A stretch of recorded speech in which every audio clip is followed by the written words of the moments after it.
Aquí estamos de regreso en Bien por Casa. Gracias por estar con nosotros. 12 del día, 1 minuto. Muy buenas tardes a la gente que recién se conecta con nosotros. Gracias por estar ahí. Estamos conectados a través de la señal de TV Perú a todos los rincones del país. Oye, qué bonita canción, ¿no? La de Dani Daniel. Así que la gente está invitada. Quiere escuchar un poco de música romántica. No importa si eres joven, si eres un poquito más joven, o si dices, no, yo ya soy una persona mayor. Muy bien, también todos están invitadísimos. Hoy a las 9 de la noche en el Centro de Convenciones Mariangola van a estar estos románticos de lujo. Las canciones que van a cantar, evidentemente, del amor, del desamor, van a poder hacer una revisión pues, de todo lo que ha pasado.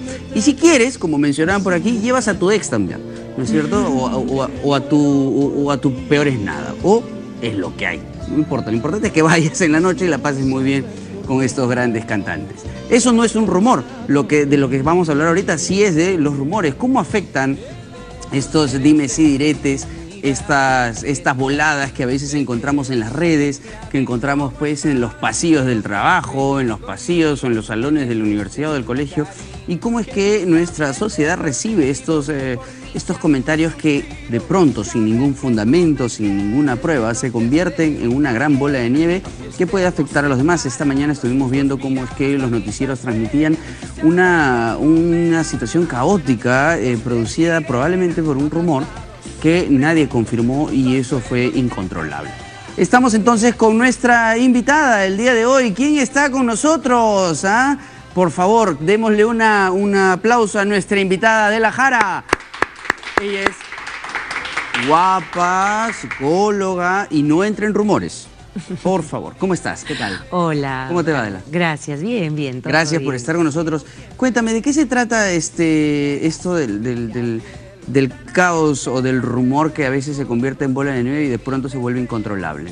Lo que ha ocurrido, lo que tengo entendido, es que ya había esta bola, ya se había pasado la voz de que había un suceso, habían unas personas que estaban secuestrando niños para quitarle órganos, y esa bola fue creciendo y la gente siguió escuchando y siguió escuchando y siguió escuchando eso, hasta que alguien dijo, estas personas están en la comisaría, y ahí se levantó muchísima gente, ¿no? Cientos de miles, y ha ocurrido la tragedia que ha ocurrido. Claro, lo que veíamos en las noticias es pues una suerte de caos, histeria colectiva, vandalismo, y de verdad es complicado, pero ¿qué es lo que lleva a eso? ¿Solamente un rumor? ¿Solamente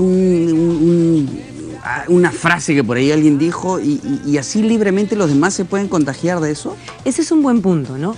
¿Qué llevó a que esto ocurriera? Y hay dos fenómenos que estudian para que todos lo comprendan. El sesgo cognitivo es un efecto psicológico que tiene que ver con una percepción, o sea, un conjunto de pensamientos que aparecen de manera automática y llevan a que la persona tenga una conducta impulsiva, ¿no? Y esta conducta impulsiva se da dentro del efecto arrastre, dentro de este hecho de que yo hago lo que hace la mayoría. Si la mayoría dice que ahí está el asesino, si la mayoría dice que eso es lo mejor, entonces la mayoría tiene razón, la mayoría no puede estar equivocada. Eso es lo que ha ocurrido. Pero eso me suena un poco doble filo, ¿no? La mayoría casi escoge un presidente complicado o una presidenta complicada. O sea, la mayoría no necesariamente tiene la razón, eso es una evidencia. Buen punto. Podríamos decir que la mayoría se ha quedado en un pensamiento muy concreto o muy fantasioso, ¿no? O sea, si lo dice alguien que yo admiro, tiene razón. Si lo dice alguien que los demás admiran, debe ser cierto. Entonces la gente no está acostumbrada a pensar de manera abstracta, o sea, hacerse preguntas. ¿Será cierto? ¿Cuál es la evidencia de que lo que se dice es cierto? ¿Dónde está la prueba? Estas ganas de investigar que no siempre se enseña en el colegio, por ejemplo, a investigar, ¿no? Se les da información, se les ha acostumbrado a sentarse y a recibir información sin promover que la gente se haga preguntas, ¿no? Copia y pega. Copia y pega. Nada más. Ahora, frente a esto del rumor o del chisme, del secreto a voces, ese tipo de cosas, ¿no? Hay gente que en nuestros medios ha hecho línea de carrera con eso.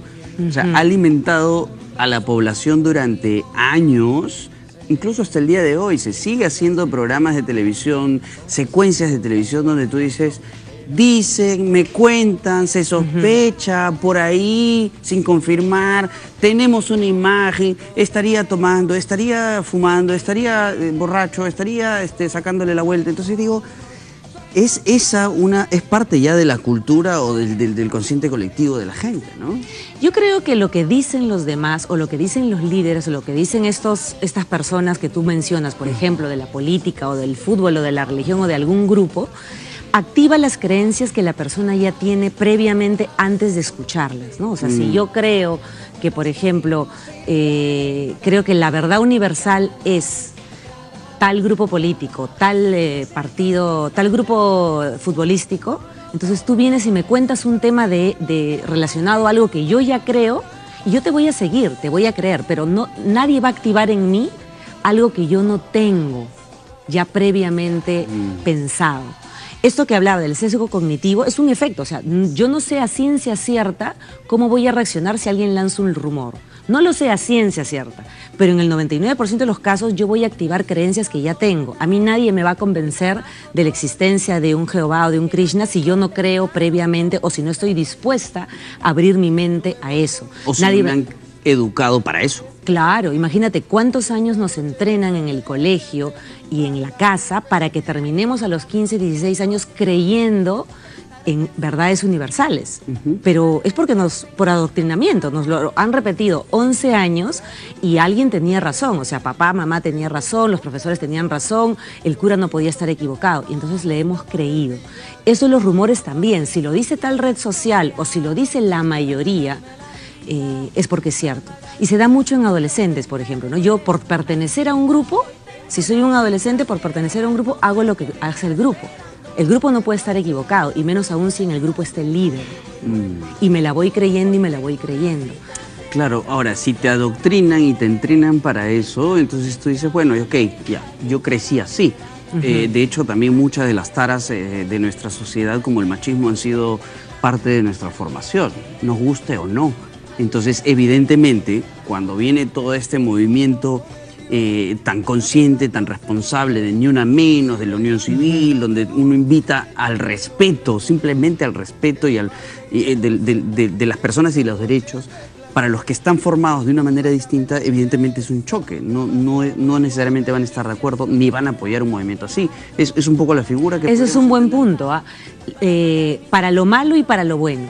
O sea, si me han formado en derechos humanos, si yo he visto desde mi casa y desde mi colegio que se respetan los derechos humanos, que no se aplican pensamientos machistas, que no hay conductas impulsivas de violencia, entonces lo más probable es que yo enfrente mi adolescencia, mi juventud, con esos pensamientos. Pero si los he oído por el otro lado, es más probable que replique los malos pensamientos, los malos ejemplos, un patrón, ¿no? Qué complicado. El otro día estaba hablando acerca de esto, ¿no? De cómo es que teníamos algunas imágenes sobre cómo es que se ha querido empoderar a la mujer en ciertas condiciones, cosa que me parece bastante bien. O sea, creo que es y que siento que la palabra es desproporcionada, no es empoderar, sino es darle el lugar que corresponde, ¿no? O sea, y nivelarse. El lugar que siempre tuvo y nunca debió perder, o bueno... En igualdad de derechos, de condiciones, de sueldos, de todo, ¿no? O sea, es un poco lo que la conciencia universal nos invita. Pero yo siento que si separamos a los dos grupos, a ver si las teorías funcionan, es que para que los hombres y mujeres que tienen este concepto machista y cuadriculado e intransigente, innegociable, puedan recibir a estas mujeres que ya están empezando a respetarse a sí mismas y respetando a los demás, han tenido que prepararse. Lo que yo siento es que han preparado y han empoderado y han hecho todo este movimiento con las mujeres, y estos señores y señoras que no estaban acostumbrados a este gran movimiento se han asustado y han empezado a rebotar más fuerte. Es un poco la figura en macro y en simple que yo puedo entender de todo este movimiento. ¿Podría explicarse algo así? Es interesante lo que dices, porque si le damos información o si empezamos a promover que un grupo empiece a pensar de otra manera, empiece a hacerse preguntas, empiece a reflexionar, y al otro grupo no, a la hora que estos dos grupos, un grupo se va a asustar, porque no conozco una mujer segura, por ejemplo. nunca lo vi. O sea, si un niño, un adolescente en la casa ve que el rol de las mujeres, de la mamá, la abuelita, las hermanas, las primas, fue uno, y luego sale a la universidad y ve que el rol de esas compañeras de universidad, por ejemplo, es otro, se va a asustar y va a decir, eso no conozco, quiero ir a lo conocido. Igual no va a saber tratarlas. Y en las mujeres, en ese ejemplo que pones, también seguro pasaría lo mismo. Por supuesto. O sea, detecto un hombre que tiene un pensamiento machista y me voy, porque no quiero eso, no conozco eso, porque tuve la suerte de no conocerlo en mi casa, o aprendí a que ese tipo de relación no es una relación saludable. Entonces detecto más rápido, como yo le digo a los alumnos, ¿no? O sea, ¿dónde está tu olfato? ¿Tú sabes detectar que en qué momento la persona tiene una conducta o va a tener una conducta violenta? ¿Sabes identificar una frase inadecuada? ¿O las frases inadecuadas, las frases violentas, las actitudes feas pasan como si nada? Depende qué información tienes en tu mente, ¿no? Claro, es un tema de información, por eso es que esta analogía era como una forma de explicar que ni hombres ni mujeres o grupos en nuestra sociedad están preparados o estamos preparados para recibir cierta información o ciertas conductas nuevas. Entonces siento que eso es simple, como lo decíamos, ¿no? Es información, y es lo que ha pasado en la mañana. Nadie tenía información y han ido corriendo a usar su propia fuerza, su propio descontrol, y ese caos colectivo sin tener una fuente real. Ahí es interesante algo. Ellos tenían una información errada. La información que además mucha gente tiene. Los policías actúan de manera injusta. Información errada porque no se puede sobregeneralizar. Estos secuestradores de niños que les quitan los órganos están adentro de la comisaría. Información errada porque nadie lo probó. Nadie tiene un video de que ellos entraron. Ahora, hasta el momento no hay evidencia de que eso fue verdad. Entonces la gente se basa en interpretaciones erradas y activan creencias que tienen desde hace tiempo, ¿no? La policía actúa de manera injusta. Entonces me dicen, están adentro de la comisaría. Actúan inmediatamente. ¿Qué hubiera pasado si alguien hubiera dicho, por ejemplo, estos secuestradores han entrado a la catedral? ¿Eso hubiera hecho esa mayoría? Probablemente no, porque ahí se confrontarían dos creencias. Uno, adentro está el culpable, pero otro es la casa del Señor. Entonces, una creencia me empuja y otra creencia me detiene. Ahora, por este efecto arrastre, yo podría decir que la mayoría haría lo que la mayoría haría. Y en el momento tengo una conducta impulsiva, y si la mayoría lo dice, pues me meto igualito a ese lugar sagrado y cambio mis creencias, ¿no? Pero a mí, o sea, lo vemos en evidencia, ¿ya? Pero me cuesta aceptar, porque creerlo lo veo, entonces tengo que creerlo, me cuesta aceptar lo borregos que somos. Y no digo son porque hablo en general, todos. O sea, seguimos patrones, seguimos conductas, es decir, pero somos tan borreguitos para seguir una doctrina, para seguir una religión, para seguir una política, para seguir un chisme de esa manera, así de borregos y básicos somos. La parte bonita, digamos, de ser borregos, seguir, sería decir, a todos nos gusta, o a la gran mayoría nos gusta andar en grupo. Y por pertenecer al grupo, yo voy a tener que desarrollar el gusto por algo. Si no me gustaba la pintura, pues de repente hay un grupo que se abrió, es lo único que hay cerca de mi casa, me meto ahí. Entonces, estas ganas de pertenecer pueden alterar mi sistema cognitivo y contradecir incluso mis valores. No hay por aquí, de las 100 personas, gente que tenga mis valores, pero no importa, con tal de tener un grupo, porque también los padres dicen eso, ¿no? Anda con el grupo, anda, juega, anda, intégrate. Y no está mal, pero ¿en dónde se está integrando? O sea, ¿cuánto les estamos enseñando a los niños a que si ven en un grupo que se contradice un valor, el niño sepa informarlo al adulto y alejarse si es necesario, ¿no? Pero entonces siempre es una cuestión de criterios, de formación, de educación. Ahora, también entonces no sería tan descabellado creer o firmar y reafirmar que mientras más ignorante mantengas a la gente, más fácil es que tengas seguidores. O sea, mientras menos leídos e informados tengas a todos y más estupidizados con contenidos básicos e inútiles en televisión, vas a tener un montón de gente que va a decir sí señor, sí señor, sí señor, ay, esto es bacán y esto también, sin necesidad de procesarlo por sí mismo. Quizá la palabra, en vez de tenerlos así o asá, como lo has dicho, sea, ellos tienen otra información y se les llena la mente de otra información que es errada, que no tiene evidencia, que no hay pruebas de eso, pero se les influye negativamente para que se la crean. Mientras que existimos otro grupo que promovemos que los demás más bien piensen y digan, ¿dónde está la evidencia de que eso que me dicen es cierto? En las grandes pasiones como la política, el fútbol, la religión, la alimentación, ¿no? O sea, ¿dónde está realmente la evidencia que diga que el mango es más nutritivo que la fresa? ¿Cuál es la diferencia real? Hay que promover eso, que la gente se ponga a pensar que no toda información que recibe de un líder o de un medio social significa que sea cierta. O de una tendencia. O de una tendencia, claro. O incluso de gente que hemos admirado, porque de niños hemos admirado a nuestros padres. Y ojalá todos los padres nos dijeran, yo no soy perfecto, ¿no? Puede ser que no tenga toda la información. De hecho, esa información que me preguntas no la tengo.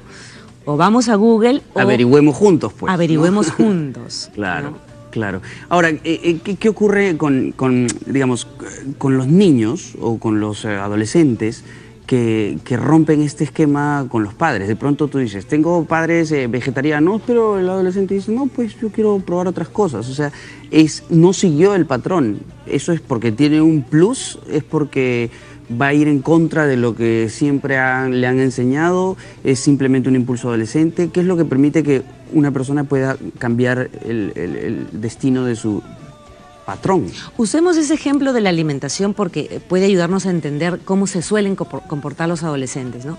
Imaginemos una familia donde hay mucha comida llamada chatarra, que de repente un adolescente a los 12, 13 años empieza a pensar, bueno, ¿esta alimentación realmente me está beneficiando? Parece que estoy ganando peso. ¿Qué podría hacer yo para bajar de peso? ¿Qué podría hacer diferente a mis padres para beneficiarme? ¿No? No necesariamente el adolescente va a usar esas palabras, pero el adolescente podría hacerse preguntas a partir de una realidad y tomar otra decisión. También el adolescente podría decir, me rebelo. No tengo ninguna razón exacta para rebelarme, pero simplemente por rebeldía, por ser diferente a ellos, porque ellos no me caen, hago todo lo contrario. Claro, claro, ¿no? claro. Y del otro lado también, aunque depende cómo se transmite la información. Por ejemplo, una familia que transmite una información de alimentación saludable, puede ser más probable que el adolescente adquiera esa información y la aplique a su vida, pero mucho va a influir cómo se relaciona con el padre, la madre o el líder que le transmitió esa información, porque hay algo que, por ejemplo, se llama ortorexia, ¿no? Que es solo se debe comer lo saludable, solo se debe comer zanahorias, y eso puede hacer que el adolescente diga, ah, no, si a mí me van a decir que debo de hacerlo y no hay otra alternativa, entonces no, gracias, no quiero eso, ¿no? Entonces lo que los demás dicen, por supuesto que influye. Ojalá todos los adolescentes y todos los adultos supiéramos hacernos preguntas para no seguir, como tú dices, como borregos. Cuestionarnos a nosotros mismos. También, por supuesto. ¿De qué manera me ayuda a pensar así? Yo no tengo la verdad universal. O sea, también sería muy bueno cuestionar incluso lo que pienso. A menos que seas un necio así, de esos así súper porfiados, y dices, ya pues, ni conmigo mismo puedo. hay una sensación clara, ¿no? O sea, está bien, en un proceso adolescente tú dices, puedes tener cambios y es parte del proceso, el crecimiento, el aprendizaje. Pero ya en la chamba, cuando ya somos adultos, tú dices, oye, estos rumores, estos dimes y diretes en los pasillos, en la oficina, me contaron, me dijeron, es ya una consecuencia inevitable de esta formación, ¿no? O sea, no se me ocurre otra cosa. Y hay dos aspectos, ¿no? Por ejemplo, el chisme tendría que ver con una información que cruza y de repente yo no tengo ninguna relación de lealtad, ni de solidaridad, ni ninguna relación con aquella persona de la que se raja, ¿no? Pero si el rumor no tiene que ver con una persona, sino con un hecho social o con un hecho geográfico, ¿no? Por decirlo así, va a haber terremoto, va a haber un maremoto. Y ahí yo recibo esa información y ¿cómo la proceso? La mayoría tiene la tendencia a creérsela y horrorizarse. Eso está estudiado, sí, la mayoría va a tener la tendencia a irse de largo. Pero algunos pueden decir, ¿cuál es la evidencia de? Incluso respecto a ese rumor, ¿dónde está la evidencia de? Pero ahí también es preferible encontrar un grupo, porque si yo soy la única persona que se hace esa pregunta, me aíslo también. Porque esas 500 personas corrieron a la comisaría y yo me quedé en mi casa averiguando en Google, comentando con alguien. Entonces me desadapto socialmente de ese grupo al que yo pertenecía o al que yo quería pertenecer. Como un ermitaño. Me vuelvo un ermitaño porque yo no quería tirar piedras, yo no quería agredir, yo no quería sacar ira, pero a la vez estoy perdiendo un grupo. Y ahí, bueno, vendrán otras preguntas para evaluar a dónde realmente quiero pertenecer, ¿no? ¿Puede ser el ser humano, entonces, que tenga algún chip incorporado de la maledicencia, es decir, yo puedo escuchar y puedo decir, mira, ¿sabes qué? En 5 minutos van a venir a limpiar o a fumigar el set. Pero esa es la información real, ¿no? Está confirmado, hay un papel que van a venir a fumigar. Pero si yo digo, van a venir a fumigar con los técnicos acá, así que yo no sé, van a estar los camarógrafos, van a estar todo el equipo, no sé, yo he escuchado que van a venir y no les importa nada. Esa cuota adicional que no está ni confirmado ni nada, ¿es una malintención humana? ¿Existe? ¿Puede pasar? Sí puede pasar, por supuesto que puede pasar, que la gente diga, yo si doy la información hasta aquí, lo más probable es que la gente reaccione hacia aquí. Pero si doy la información hasta acá, lo más probable es que la gente... Eso está estudiado, o sea, si doy más información positiva o más información negativa, tengo más probabilidades de que la gente reaccione como yo quiero, ¿no? O sea, van a fumigar aquí, ya, pero una cosa es van a fumigar y otra cosa es van a fumigar probando unos químicos que no se han probado en otros canales y ya ahí sí no sé qué puede pasar, el que quiere se queda. Entonces, si doy esa información, lo más probable es que la mayoría del personal se aleje lo más posible. Pero si solo digo van a fumigar, la gente piensa en su información, en la información previa, ¿no? Ah, bueno, en mi casa han fumigado, el año pasado también fumigaron el canal, no pasó nada, es una fumigación, es una empresa de confianza. Pero con maledicencia puedo decir, no sé, son nuevos químicos. Es lo que decíamos hace un rato a manera de chiste antes de entrar al aire, ¿no? Hablábamos de los exes. ¿Por qué los exes toman distancia? Por algo será. Oye, ¿pero por qué andan juntos tanto tiempo? Por algo será. Entonces yo digo, es tan básico el cerebro humano que caemos en eso todo el tiempo, en si ves a un hombre y una mujer juntos, si ves a dos chicas, siempre tiene que haber una sobreinterpretación de lo que no sabemos. ¿Así de básicos somos? Sí. Sí, siempre hay un pensamiento automático que viene a la velocidad de la luz, o sea, viene automáticamente, y a eso le damos una interpretación, ¿no? O sea, dos chicos juntos significa, o sea, dos chicos juntos son dos chicos juntos, pero eso significa que, así funciona el cerebro, al toque le damos un significado y al toque, generalmente, le damos el significado más catastrófico. ¿Por qué? Porque tenemos esa tendencia a catastrofizar y a hablar mal del otro y a seguir los rumores y que el chisme tiene la razón. Es como que hemos crecido recibiendo esa información. Como esos refranes terribles y que a veces me parecen incómodos, que piensa mal y acertarás, habla mal y tendrás la razón, algo así es. O miente, miente que algo queda, ¿no? Así. Es que la evidencia sale a la luz, o sea, la mayoría de las personas reacciona de determinada manera, y eso está estudiado. Das esa información, como lo que hemos dicho de la fumigación, y lo más probable es que la mayoría reaccione de la misma manera. Uno que otro se hará preguntas. Se preguntará dónde está la evidencia de qué manera me ayuda a pensar así. ¿O de qué me sirves si es cierto o no es cierto? Por último, ¿en qué va a variar mi vida si ese chisme es cierto o no?